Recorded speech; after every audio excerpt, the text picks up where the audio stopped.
one boundary to be aware of is once you cross over into like actually earning money from it, you really do need to stand on your own 2 feet. When it becomes more than just like, this is something that you're interested in, and it changes into something that this is where you derive your income from, you have to sort of pay respect to the people in the industry that you share space with. Hi everyone, I'm Amy Devers. I'm Jaime Derringer, and this is Clever. And today we're talking to furniture designer Jeff Martin of Jeff Martin Joinery. He was born and raised in Canada, and his youthful passion for adventure and sports like skateboarding and snowboarding resulted in a tragic accident that changed the course of his life, for the better. He's recently course-corrected yet again and is full of enthusiasm and excitement about new discoveries and inventing new processes for his designs. Let's hear more from Jeff.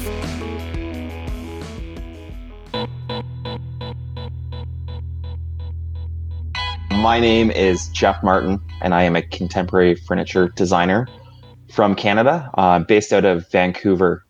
I think that the work that we are doing and making is sort of in great reverence for elemental materials and how to respond to the material characteristics of those inputs that we have in kind of like unique, obscure, or invented ways. We are going to get back to all of those words: unique, obscure, invented, elemental. Great. I love it. But before we get there, we got to go all the way back to where the tree was planted, the Jeff Martin tree I'm talking about. So where did you grow up? And let's understand like your family dynamic, your hometown. What kind of kid were you? I was not the picture perfect kid at all, but I was born in Edmonton, which is a town in the north and just to the east of the Rocky Mountains for any non-Canadians, which is primarily now sort of like an oil and gas town in Canada. And I have a twin sister. My parents decided after about 6 weeks that they weren't going to raise us in Edmonton. So they put us in a van and started driving west towards the coast. And I think after a year or so, we kind of like landed and settled in Vancouver, is where our family put down roots. How old were you at that time? Yeah, I would have been 1, I guess. Oh, okay. 18 months, maybe. Okay. I mean, yeah, I was really raised in Vancouver. And so I spent all my youth there. I eventually, when I was older, I moved out east for school. But yeah, I kind of was raised a little bit just in this one part of Vancouver to the north side of the Lionsgate Bridge, in between my mom's house and my dad's house in West Vancouver and North Vancouver, respectively. And so it's sort of like on the side of the mountain. And I kind of like spent a lot of time as a really young kid running away from my sister, who was like super hyperactive and really, really wanted to hang out with me. And I was kind of like a little bit shy and quiet, and I was really bookish. So I was just sort of like big into books and being alone. And then as I sort of like grew up a little bit, I really took to skateboarding. I was kind of like raised in the skate park in a way. It was like really, really close to our house growing up. So, and there was one really close to my dad's house. So I kind of like made fast friends with a lot of the kids at the skate park. And that was really where I spent a lot of my time. And yeah, my sister and I are very close, but we're definitely like two completely different people despite being twins.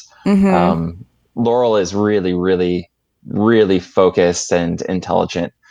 And I'm kind of like just a little bit more of a goofball and probably like a little bit quieter in some ways than Laurel is. But yeah, we're still very close. And Laurel's sort of like, she's traveled around the world now and she's set down her own roots. She's now married to a really wonderful man, Mike. He's Scottish, and they've set down roots on Vancouver Island in Duncan. And so it's kind of nice that of all the places in the world that they've, traveled to and lived, they're quite close to us now. We live in North Vancouver now, my wife and my daughter and I. I'm really curious about this childhood in the skate park, also half of a twin system. And it sounds like there was a divorce if you split your time between your mom's house and your dad's house. So yeah, what can you tell us about the emotional tone of your childhood? Oh, it was super, super adventurous. I think really there's like a lot of love in our family, and definitely like the divorce was, I mean, even as children, when it happened, we could like see it was the best thing for our parents. And so It was a really, really positive upbringing, I would say. We also have like a lot of family out east. And so when I was growing up, my grandparents, both sets, and one set of aunt and uncles, and their kids were in Toronto and Northern Ontario. We'd spend a lot of time up in the north, this place called Deep River, where my grandparents had a cottage. And so it was just sort of this like cute little bungalow type of cottage on a sandbank on a river. And it was just pretty bucolic and ideal for kids to go kind of adventure and explore. We have some family on the far east coast, just outside of Antigonish in Nova Scotia, so sort of close to Halifax. One of my cousins is a farm vet. The other one is a lobster fisherman. One of them went to go work in the oil and gas fields in Alberta and is now back in Nova Scotia again. But I guess kind of like growing up, we had a almost like cross Canada experience. We spent a lot of time, not just in BC, but sort of like across many of the different provinces, which is really great.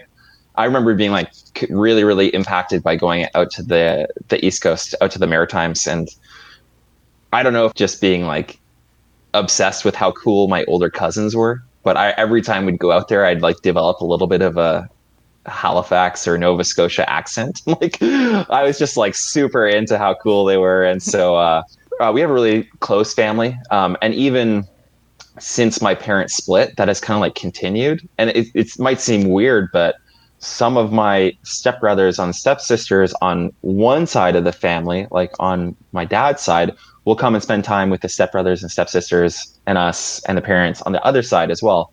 So it's like, it's not like we're one big giant happy split family, but there's like a lot of kind of fluid dynamism between all the people there. Like we all love each other. And so the divorce wasn't like this, for me anyways, it was not like a really, really like heavy emotional thing that I went through. I very much see that it was like a good thing for both my parents. I think my sister had a harder time with it, but maybe that's just because I was a boy who's just like obsessed with skateboarding and, pretty like mono focused has been like I guess the way that I have always been. When I was like 2 years old, I think somebody gave me like a plastic fire helmet as a Christmas present, and I didn't take it off until I was 5. And like, that's what I wanted to do, was be a fireman. And then when I was like 5, I like learned how to draw and I was obsessed with hockey, but really focused in this one little area of hockey masks, like goalie masks. And at the time they were all, I mean, they're probably still done the same way, but like with airbrush paint and stuff like that. And so I would like draw hockey masks, and I was like convinced I was going to be an airbrush artist for hockey teams when I was an adult. And then like that kind of passed and I got really into skateboarding, and I kind of skateboarded through all of my youth, and then found snowboarding and surfing, and kind of like down this like long line of really being like only able to focus on one thing at a time. I found myself in furniture, I guess. So I want to ask about your creativity, because it sounds like you found drawing.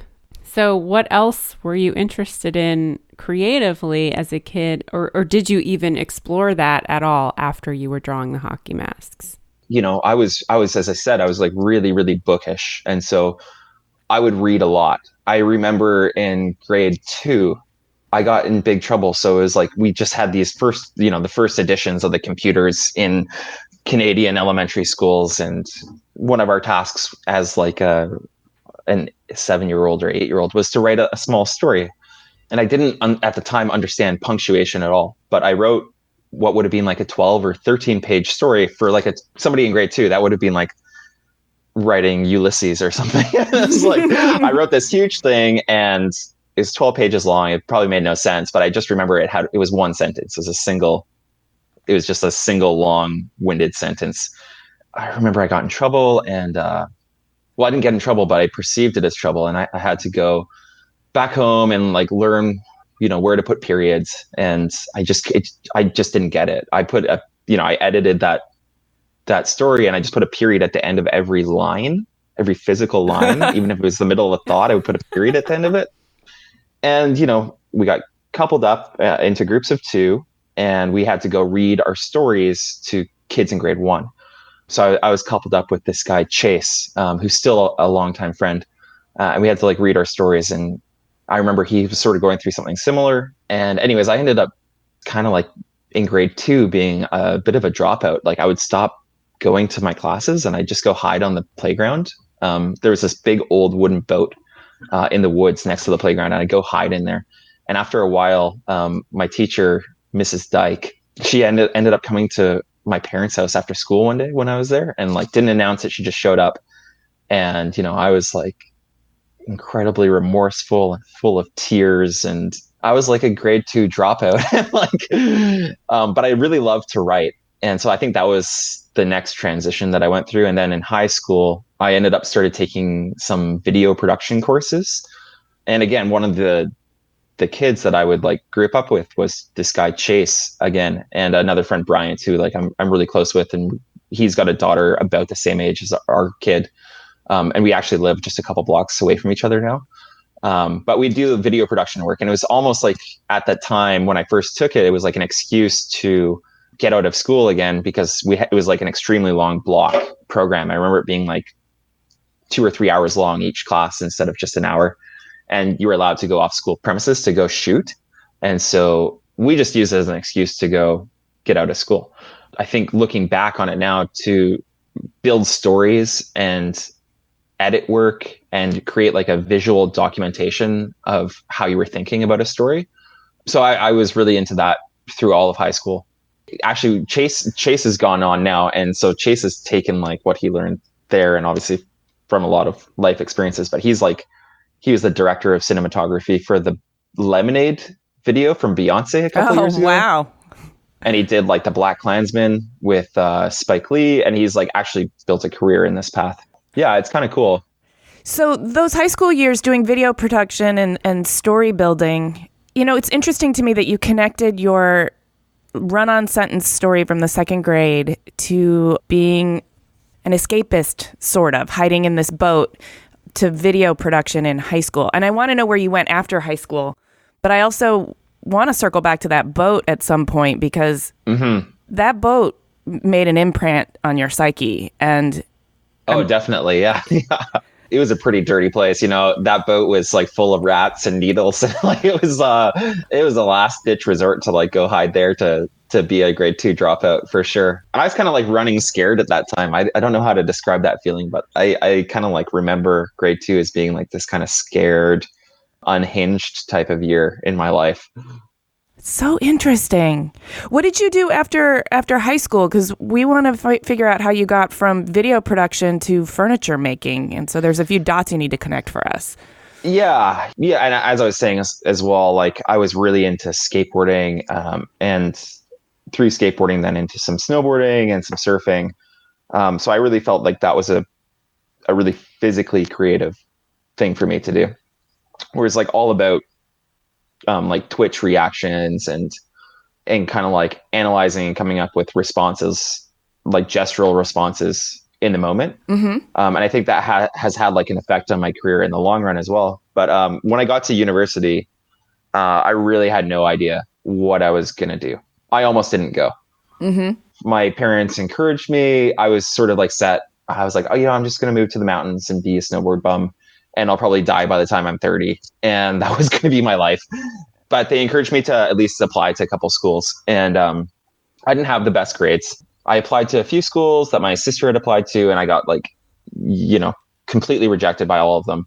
But one really small school accepted me and gave me a scholarship to go there with like my 65% grade average. So I kind of was like, well, this is a sign I should probably go do this. They're the only people that would accept me, and they gave me a scholarship to go. So I ended up going to that school, and I enrolled in business, and it was, I just kind of followed what my dad had suggested for me, because I had no idea what I wanted to do. Perhaps in the long run, that was a good move. But at the time, I think I wrestled with it a lot. But anyways, in university, in the first year, I ended up having a really bad accident where I broke my back. And yeah, and that was, I look back on that as being like one of the best things that's probably happened to me in my life. Was that a sports related accident? Yeah, it was a sports related accident. I was just sort of showing off to some girls I was snowboarding with. And yeah, I was just kind of being a stupid 18-year-old, but it was a pretty serious injury. So I had a burst fracture of my L4. So down in the lower part of your back where your diaphragm is hinged to, I lost that vertebrae through this accident. And so I've got a fused spine. And at the time, I had lost all motor function below my waist. So I was paralyzed and in a wheelchair for a while. And the recovery was really slow. On top of that, I had about my sixth concussion through that same injury, like a tendency of getting banged up. So I had got hurt several times before, but this was fairly serious. And I lost a lot of cognitive ability temporarily and at the time. And a lot of it has come back, I hope. But it was a pretty eye-opening experience for me, and really kind of made me go, well, this is my life, and I should be probably pursuing things that I want to do. Is that why you describe it as the best thing that happened to you? Because it helped you definitely put things in focus? I mean, definitely. Okay. And I think for me, college was sort of a blip. I never found my feet in college, despite that happening in first year, and I had every opportunity to go, oh, this is what I'm going to do. But at the time I was not thinking about career. But I guess losing the ability to go skateboard and snowboard and surf and do the sort of fun, creative, gestural outlets that I typically had at my fingertips, I ended up starting to write a little bit. So I would just write letters to friends back home. I got more into reading again and sort of creatively writing and that sort of thing. And I really fell in love with being able to produce creative work without any sort of material input or anything like that. Just an urge to put something down, to put a thought down. And that was sort of something that I just really, really stuck with me. And it's still something I'm really passionate about, but don't have tons of time to do at the moment. And I would like to let that back into my life again. But kind of after I graduated from university, I started to feel like I found my voice in my writing. And so, I would sort of work odd jobs. I applied for a couple jobs in offices out of university just to make good of my degree, but I didn't get anything. Support for Clever comes from Abstract. Today, designers spend a frustrating amount of hours searching for files, consolidating feedback from multiple sources, and never really knowing what changes have been incorporated and approved. That's why former Twitter principal designer Josh Brewer founded Abstract. Like GitHub, but for designers, Abstract is your team's version-controlled source of truth for design work. Companies like Microsoft, Spotify, Cisco, and thousands of others across 75 countries rely on Abstract to improve their design workflows and increase collaboration, all from one place. Sign your team up for a free 14-day trial today by heading over to abstract.com.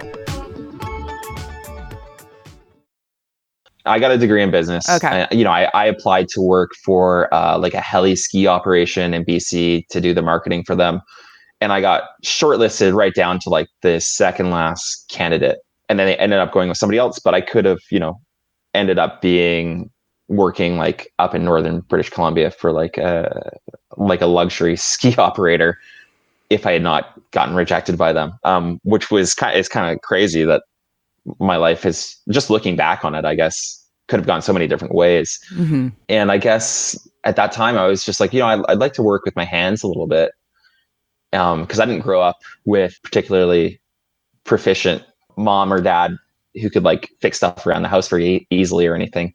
My dad was kind of afraid of his tool bench, and almost every time I saw him try to work on something, he would get electrocuted. So I kind of was it'd be kind of cool to learn how to work with my hands. And so I was working sort of labor jobs for a while right after school, doing landscaping and doing labor jobs around job sites and some sort of basic carpentry stuff, and basically saving up as much money as I could to go travel.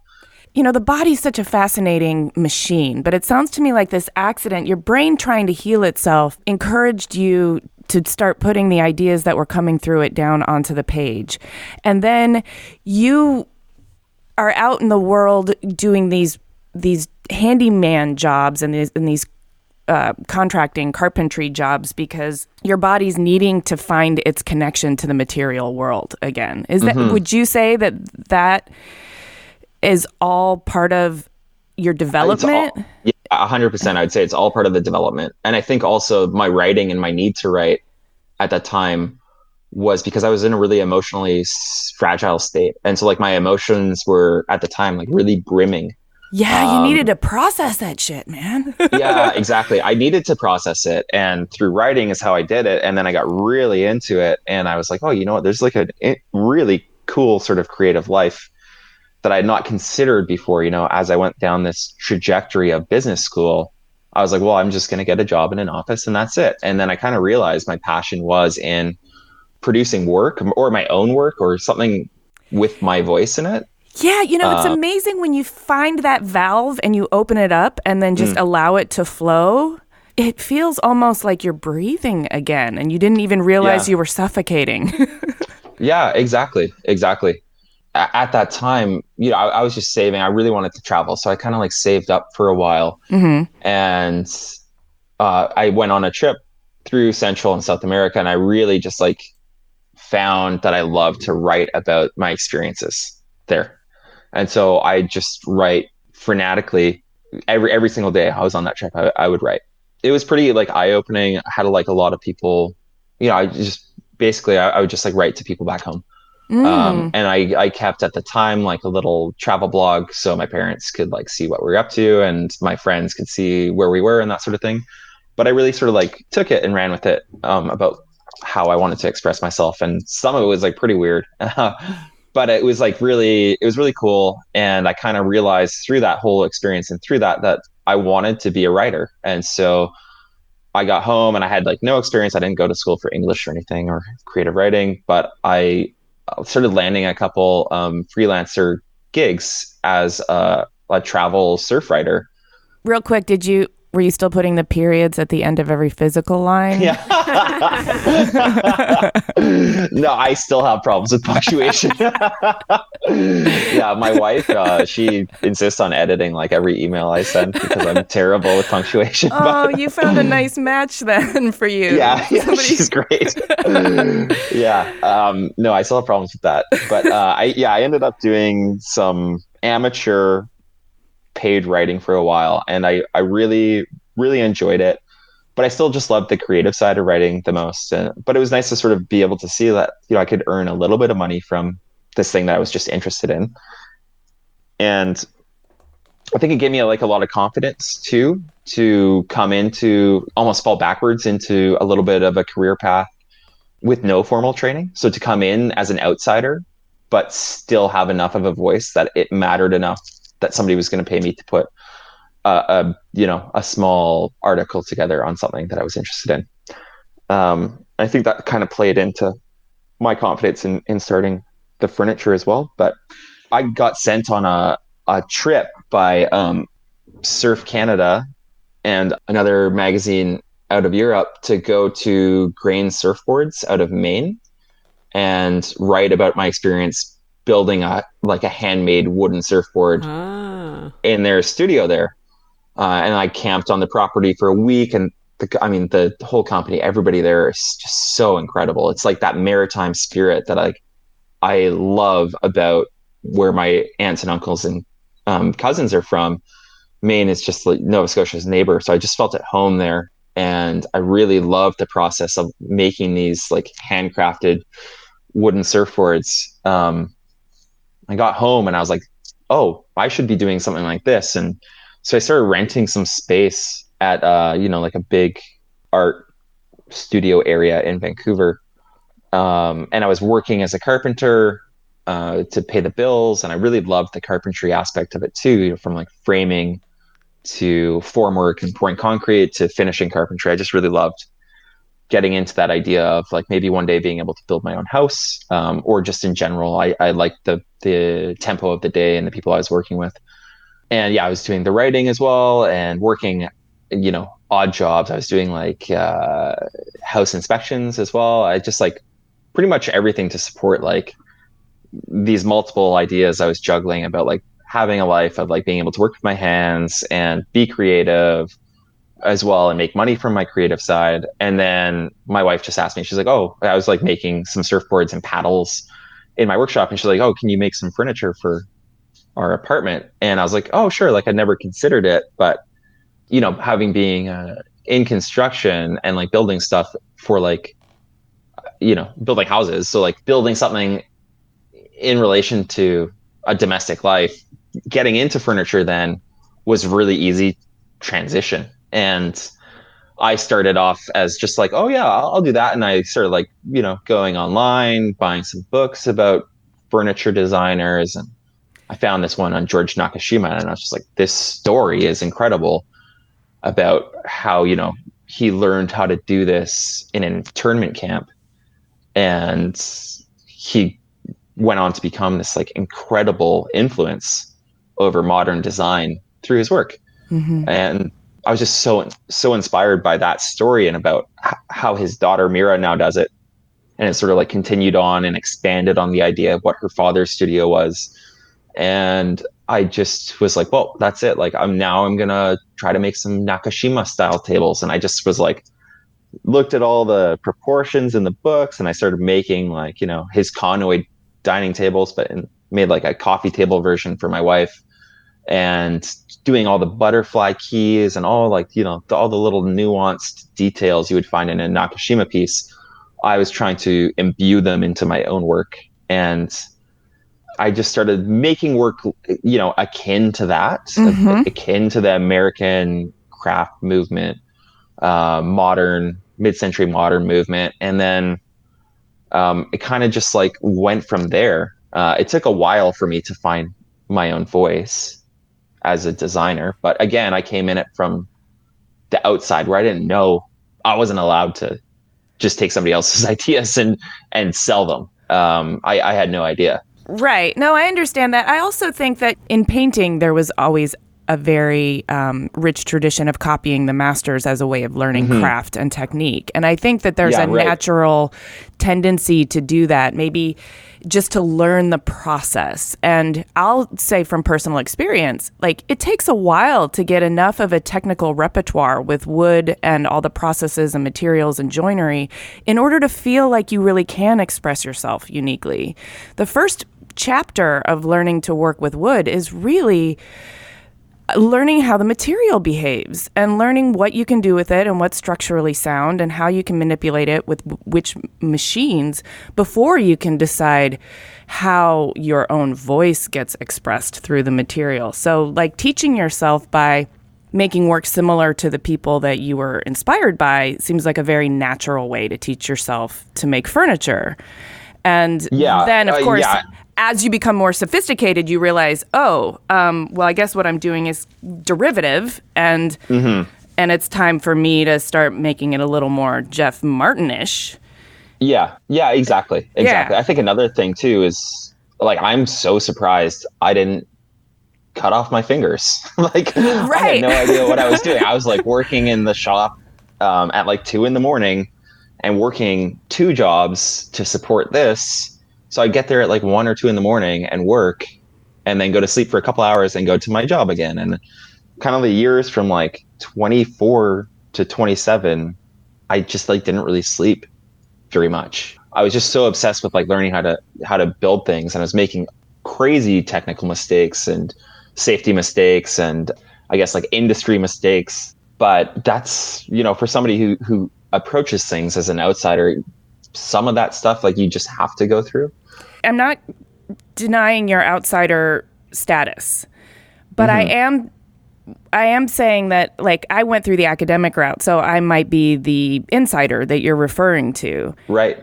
Those mistakes are part of the journey. Like one of the things that I learned so hardcore is that the depth of your skill is not how well you do it the first time. It's how well you can compensate for a mistake that happens mid-project and how you can course correct. And making those mistakes is very much both an insider and outsider thing. We probably had more safety guidance than you did, for sure.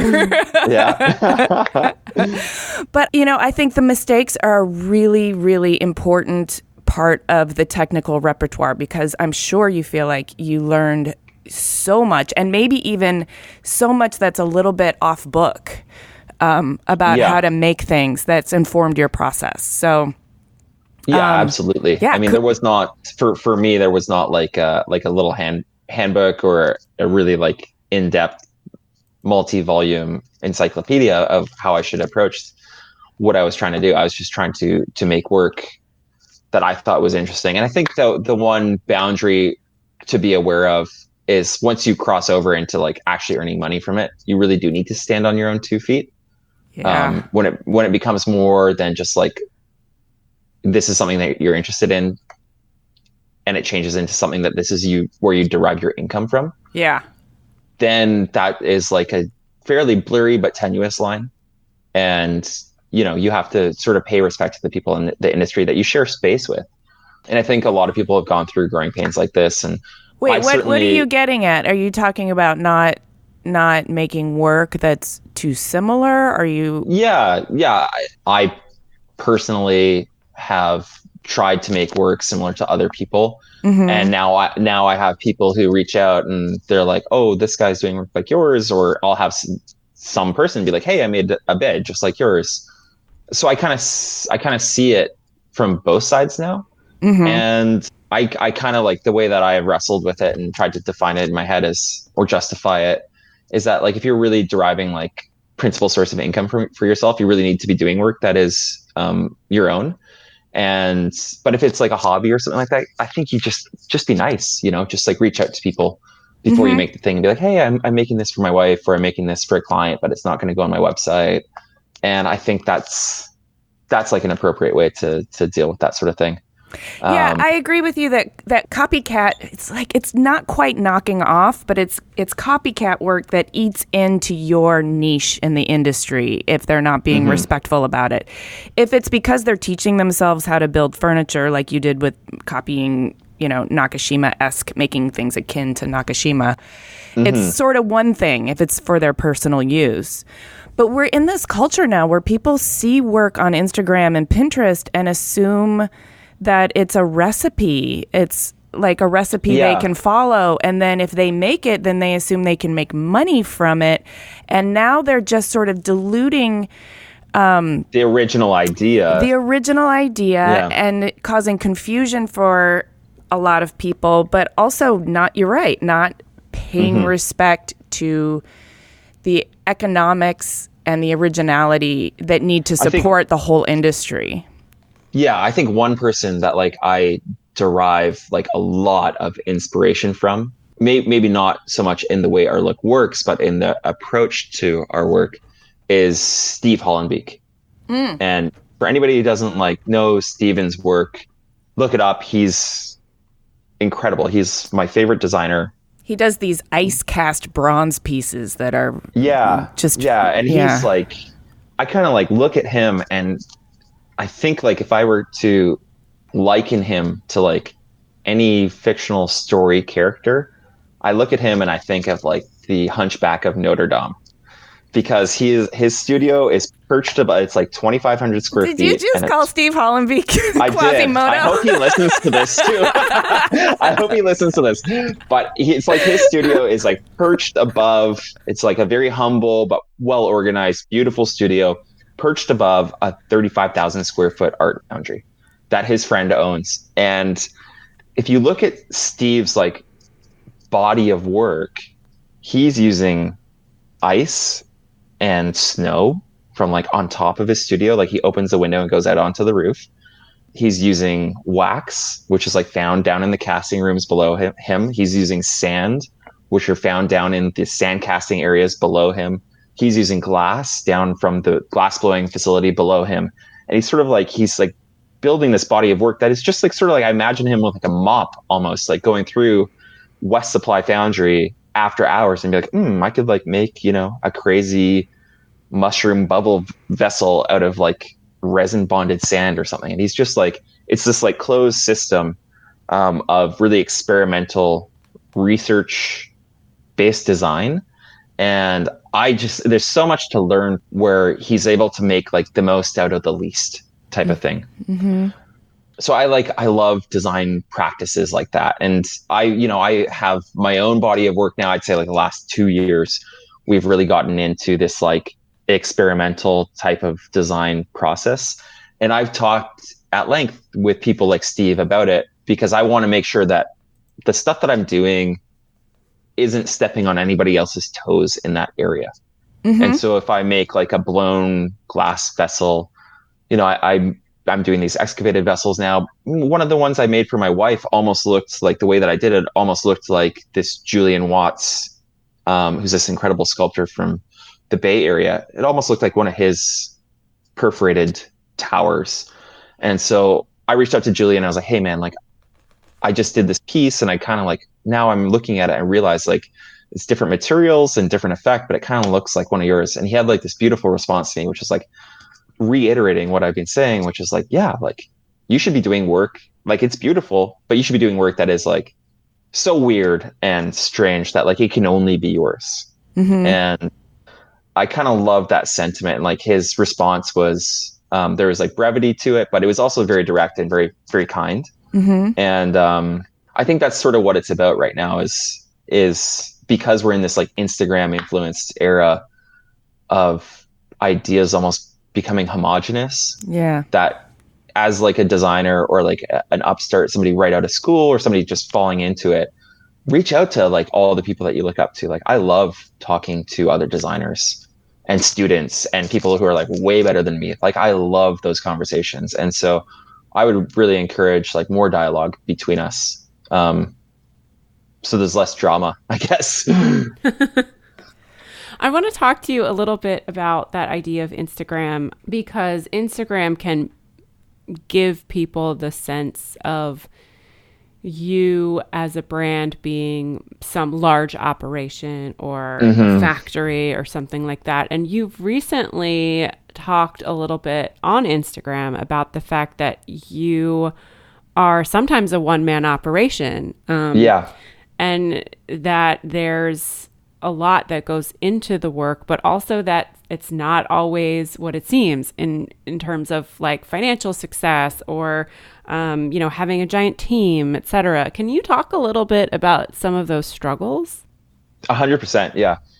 I think there's a lot of us in the industry. I don't want to like call anybody out who is trying to appear, like really big and successful, but I've talked openly with other people about this. And well, it's not even like people trying to appear that way. It's just the nature of being on Instagram and like having a body of work. Some people are like, oh, you have a lot of followers, you must be like super successful. Or people will like look at it and be like, oh, you get to make all the work that you design, or you get to do exactly what you want to do. And, they don't consider, oh, maybe there's like financial backing behind that company, or maybe they're not showing the other portion or fraction of their work that it supports the studio practice. And I kind of, we've been through ups and downs in our business. And very recently, there's sort of like just this culmination of, I think, like a lot of different influences that made me go back to where I was size-wise like 5 years ago. And so I had to lay off my 2 employees and lay off myself. We just got really dire. Like we burned through our nest egg of our business quite quickly. And, I was just basically looking at years prior and our growth in years prior. I was like, oh, for this year, for 2019, I set out a fairly ambitious budget for marketing, prototyping, and payroll. And the year started off just really, really poorly. And that's it. Like we had sort of 6-7 months of insanely low sales. And so that sales funnel wasn't filled up, but I had this huge commitment via payroll, marketing, and prototyping that I couldn't really plug or just stop. The cogs in those machines were already rolling. And so without the sales to support, like topping up our cash flow, we fairly quickly got into a situation that was pretty dire. Like I was having, I think all business owners have it, but sleepless nights and that sort of thing. And I'm a little bit prone to panic attacks and that. And so I was just like right on the verge of having a little bit of a meltdown. And thankfully I talked to my father-in-law, Andrew, about this. And I just sort of like confided in him what was going on. And he was like, just get back to the core of what you do. You're going to have to let go of people you're not going to be able to pay yourself. You're not going to be like looking at bankruptcy with your current conditions, but you have like a solvency issue where you've got a lot of debt and commitments and accounts payable and not so much accounts receivable coming in. It was pretty dire for a while there, and I'm very proud to say that like we're climbing out of it now, and that I've got my guys have been like really, really not my guys anymore, but the guys that I've called my employees for the past 5 years have been really, really, really supportive as well about this situation, and have gone on and found jobs, but being able to come in and work as contractors to get some of the orders out the door, because there's still orders to do. And they're becoming more and more employed by our business again, and hopefully I can bring them back on as employees before the end of the year. But it was like a reset button back to where I was 5 years ago, and I thought I was over that. I thought I was like beyond that. So it was a real challenge to have that ego shot, I guess. Yeah, but I think it's great, and I think brave, and also appreciated that you would come forward to talk about these things openly, on this podcast and on Instagram, just to kind of get out there and say like, hey, look, if you're struggling with this, like, you're not alone, like, this happens, and this happened to me.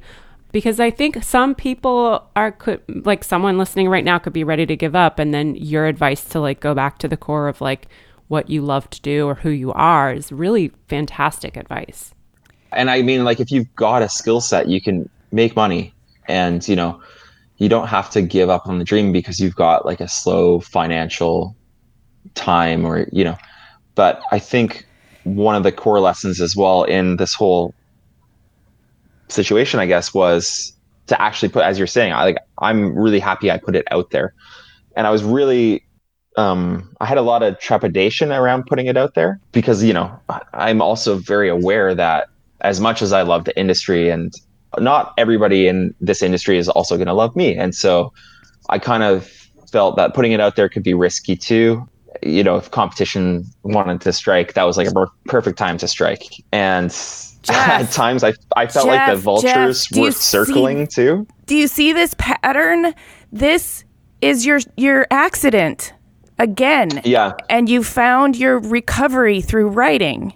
Yeah, which I found, and I've started writing more since this has happened. I've started writing like quite a bit about. I have a job and a mission for you.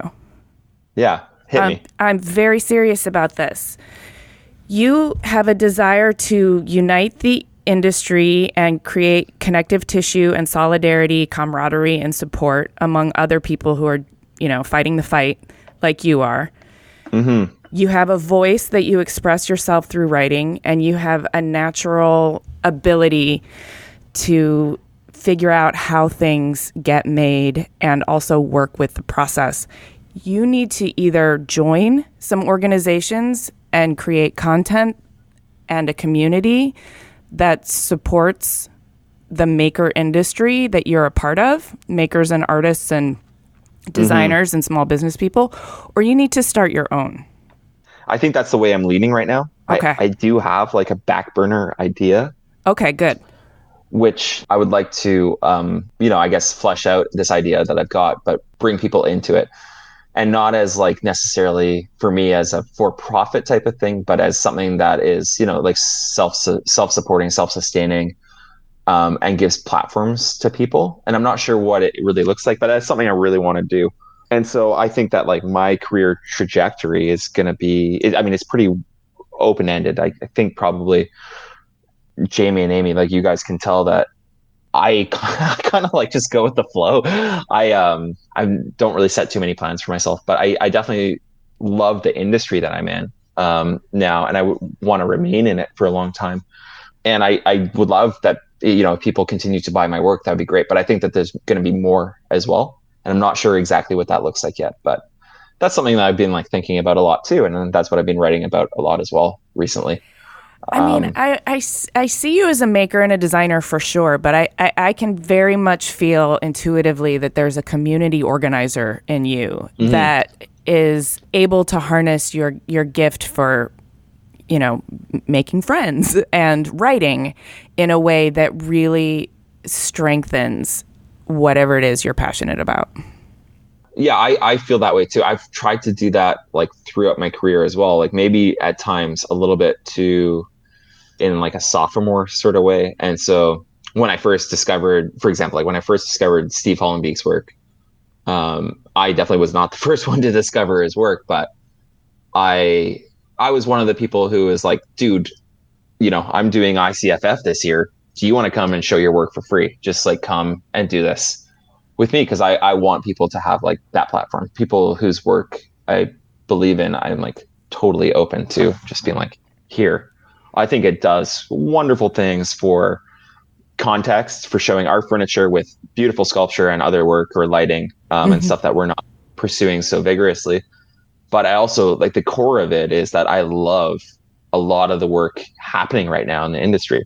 I want to figure out how to take that sort of like sophomore idea of, giving people a platform, take it to like a real thing that like could really benefit people. So yeah, that's really nice to hear that you're starting a collective, dude. You are. I would love to. Some sort of something. Keep us posted, because I want to see this as it happens. And you do go with the flow. But I just want to remind you too that like life is a spiral. And when you look back at your life, I'm seeing some like, some patterns. You sort of revisit places, but from a higher vantage point on this spiral. Yeah. You're sort of definitely winding around the mountain. And I do think that this business setback and your slow recovery and finding your voice through it is very akin to your sports accident. And I think that's a good thing, because you described that accident as the best thing that ever happened to you. So this business setback is the best thing that ever happened to you. It's better than that accident. When we had like 500 emails, phone calls from people being like, thank you for sharing that story. I think that the analogy that I've used to describe like what's happening to us right now is that like when you want to say like grow your muscles, you need to do like a workout, and that workout will physically like tear your muscles to make them grow bigger and stronger and more adept. And I think that's sort of what's happening right now, is that I got to a place of comfort and not like really looking at the financial controls of the business so much. And it was just, we did I'm really proud of the work that we spent the money on, which is great, because I would probably just quit if I was like, well, I did it for nothing. But I'm very proud of what we spent the money on. And I hope that will take over to sales in the future. But it's sort of like you need to like break things apart to build them the right way again. And for me, like, I don't think this is going to be a journey of very clear cut, like, oh, this guy just started selling $5 million worth of furniture a year and that's it. Now he's got a showroom in Manhattan and London and whatever. I think for me, it's going to be like way more fluid, and like a lot of people, I think, who may not be like the icon of our generation, like we're still going to have great careers in it, but we're going to have to like really analyze what we're doing to be prominent and to be somewhat important in the industry as well. And so, I just think that the path to authentic success is never a straight line. I totally agree with you. Like the muscle analogy is a really nice one, because you do have to break things apart to make them stronger. There's not like a formula. No. That's where your inventive processes are really going to serve you. Yeah. Yeah. Well, you're super creative, so I'm sure you'll go with the flow and come up with the next solution to whatever problem or challenge that you have. I want to ask you about your process. We talked a little bit about how experimental you've been getting lately. Are there any other surprises or unique aspects of what you're doing that might be interesting to discover about what you've got going on? Yeah, I think I look at our processes as those are our designs. And so, we have dozens and dozens of products out there, like a bedside table in this design or in this process, or a credenza in this process, or a table in this process. We have like a lot of pieces that we do. But the way I like to think about our business is that it's 5 processes that I've designed. And so the pieces are almost just like a byproduct of the processes. the way that I like to think about it is each one is very much like its own identity, and it doesn't bleed too much into the next. It's very contained and removed from the other processes that we invent, except for maybe one. But one of our most popular pieces in terms of sales is our painted credenza. And so I really love that piece because it's super polarizing. We kind of joke at the studio that people hate them or they own one. And I love work that does that to people. Like there's no gray area, like, oh, maybe we could fit it in here, or maybe we could. It's like very clear. People will be like right on the surface with us when they talk to us about those pieces. It's like, no, that's horrible, or we love it. What's the price? And so I love those pieces for that reason. Like in the pure business side of it, I like it. But I think those pieces are also super gestural and really come back to the physical manipulation of things that I'm used to as like coming at this as sort of like this starry-eyed skateboard kid doing like whatever, like all of my stuff in my regular life outside of the studio, I consider like physically really creative. I like those pieces because they're just paintings and they're not really paintings, but they are paintings. So I find the painted work is really, really interesting. It's proven to be one of our best sellers. But I'm really right now, I've been really into like discovering glass, and the excavated vessels have been really, really interesting for us. So this year we completed a residency at the Museum of Glass down in Tacoma, and we really got to sort of push the boundaries with what we were doing. And we've really taking a scientific approach to working on this project specifically. So we basically come up with hypotheses for what could happen if we do X. And then we'll record the results. We measure everything from like glass temperatures to glass amounts to how much cork, how long.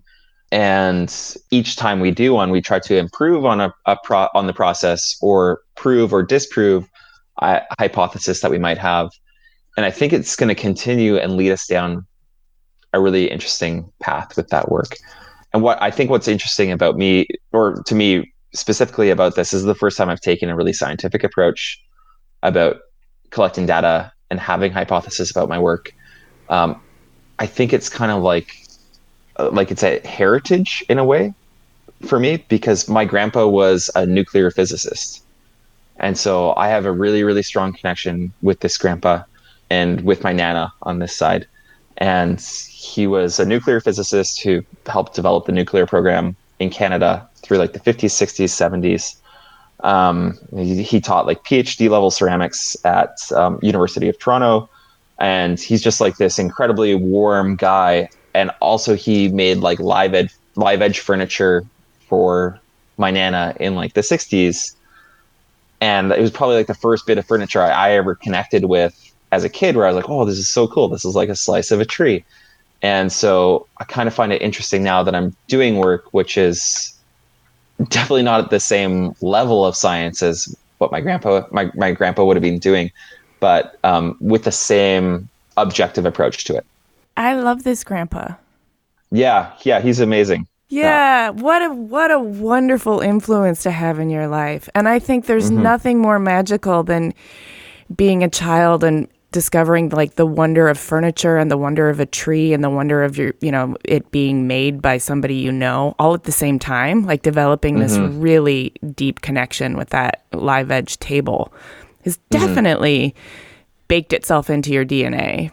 Yeah, I mean, the sense of discovery that I was like taught by him, he was just this like really gentle, kind, quiet observer.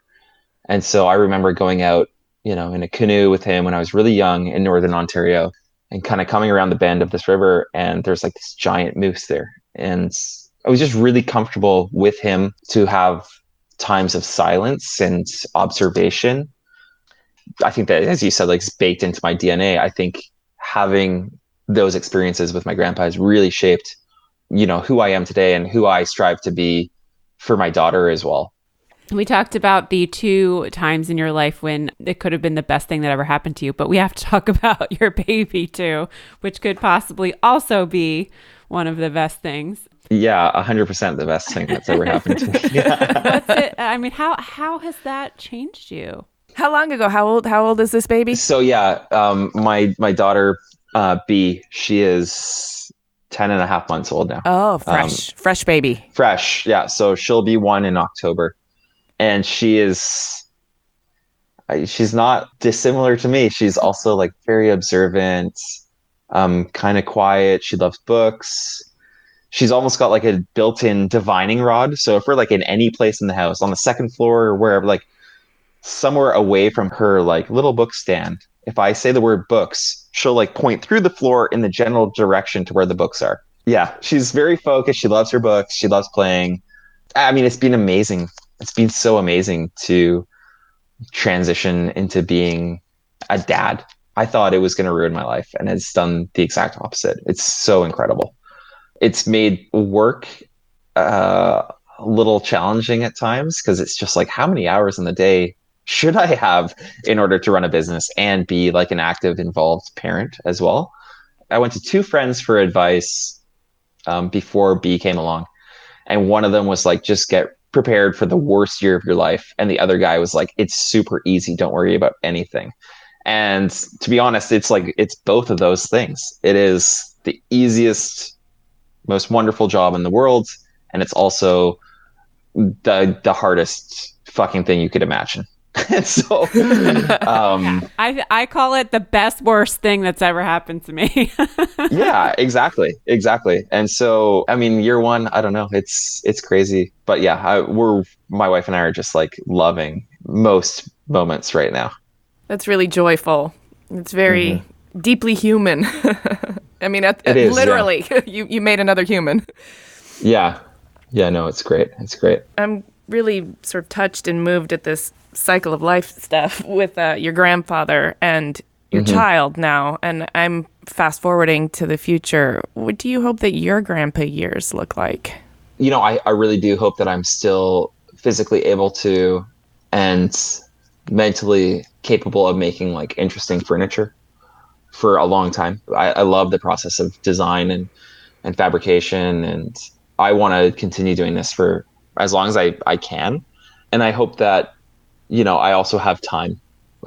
And not just in like my grandpa years, but that like throughout my daughter's life, and if we have more kids, that I have time to be a dad as well. I think one of like the big things I want to focus on in the future is maybe work that helps divert waste in general into functional, beautiful, culturally durable products. So I was really inspired by the discussion that you guys had with Greg Buckbinder from Emeco. I love his approach to work and design, and to how Emeco can also serve as a function of diverting waste out of the oceans. I love that, and would love to be able to engage in work that does something similar to that, or it does exactly that, or perhaps I can help produce work. Somebody asked me like recently, is like, what's your dream project? And I answered really quickly, and it's kind of funny, but I do think that the answer's got like some truth to it, to who I am. But I was like, oh, I'd love to design a chair that anybody in the world can grow out of mushrooms that cost $5 and is like edible and biodegradable. And you don't have to ship anything. You just like, you know, you design like a system for somebody to make their own thing. I would love to get to a place in design where like those sorts of things are possible, and like design can be really accessible, because right now we're doing like a lot of work which is focused on the luxury end, and we're starting to play more with the middle range and more mass produced items. So, but I would really like to get it to a place where our mass produced items can have a societal benefit too. Well, hallelujah. That is. I want a mushroom chair. I want a mushroom chair too. There we go. Your first 2 orders. You guys owe me $5 each. What else do you have going on that you want our listeners to make sure to be on the lookout for? Besides the mushroom chairs. We'll be involved in the show Temporal Arrangements at Egg Collective, opening October 4th or 5th and running for 3 months. Also in the show, some incredible photography from Jenna Westra, fiber arts from Amy Kim Keeler, Simone Bodmer Turner, who's a sculptor, is showing work, and Roger Stevens, who I love his work. He'll be showing there as well.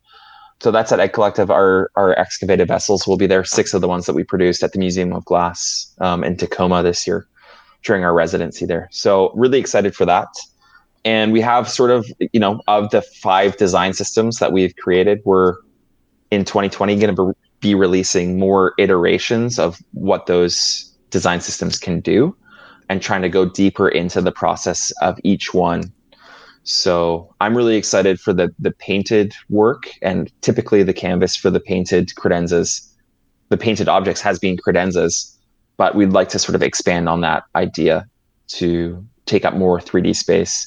Right on. So we do want to direct our listeners also to find you on the web, to look at your work, and on social media, and definitely Instagram to read your writing and to see the posts that we mentioned earlier. So what are your social media handles and your website? Yeah, so our website is jeffmartinjoinery.ca, and our Instagram is, we have 2.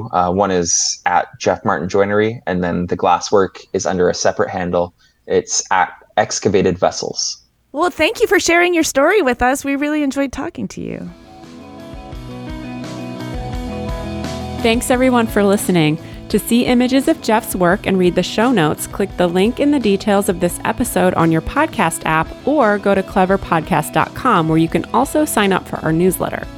You can subscribe to Clever on Apple Podcasts or wherever you get your podcasts. And if you would please rate and review us, it really helps us so much.